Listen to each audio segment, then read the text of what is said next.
Dahil nga po mga idol, hirap pa rin ang Golden State Warriors na manalo laban sa ibang mga legit na contender, kinukonsidera nga po ng front office na kumuha ng third superstar para kay Stephen Curry. Willing na rin naman nga silang gamitin ngayon bilang asset si Jonathan Kuminga. In fact, sinubukan na nga nila itong i-offer sa Miami Heat kapalit ni Jimmy Butler na kasalukuyan rin naman nga pong available sa trade. Ngunit, hindi rin naman nagtagal ang negosasyon ng Miami at Golden State dahil agad rin naman nga pong tinanggihan ni Pat Riley ang ginawang offer ni Mike Dunleavy. Ayon sa ibinulgar ng isang insider, wala rin naman nga pong intensyon na i-trade si Butler sa Warriors kung si Jonathan Kuminga lamang ang makukuhang kapalit. Mas gusto nga po ng Miami Heat na dagdagan pa ng Warriors ang offer nito para kay Jimmy Butler. Ibig sabihin, posible nga pong magkaroon pa ang dalawang team na ito ng panibagong trade talk sa susunod na linggo. At kapag nagkasundo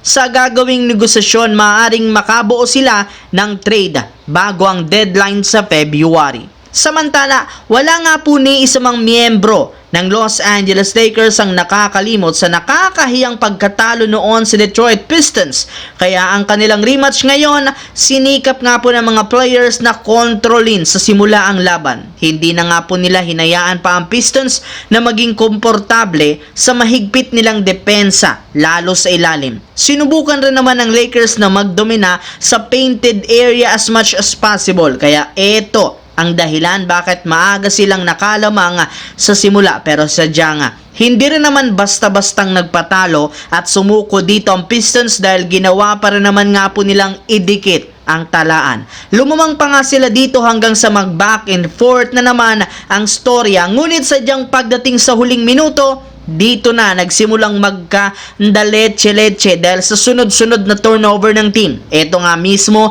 ang tinutukoy ni Coach Redick na kailangan nilang baguhin. Isa pa, kulang nga talaga sa sentro ang Lakers at kailangan nilang madaliin ang pagkuha kay Jonas Valanciunas. Sa kabilang banda, nagawa nga po mga idol ng Philadelphia na manalo laban sa San Antonio Spurs 111-106 sa pangunguna ni Tyrese Maxey na nagtala ng almost triple-double, 32 points, 10 rebounds, 8 assists. Pero hindi rin naman biro ang larong ito dahil nagawa nga nila ditong manalo sa kabila ng kontrobersyal na tawagan.